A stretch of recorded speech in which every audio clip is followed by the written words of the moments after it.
yung paggasta ng mga 72 million sa fourth quarter ng 2023 ay na-disallow. Pero hindi po yan na-disallow dahil ito po ay maling paggastos.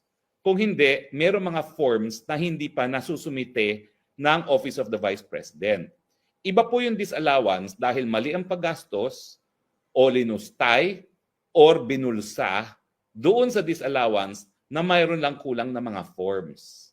Kaya lang naman po na disallow yang third quarter na 72 million na intelligence funds ay dahil may mga kulang na mga forms na dapat isumite ng Office of the Vice President.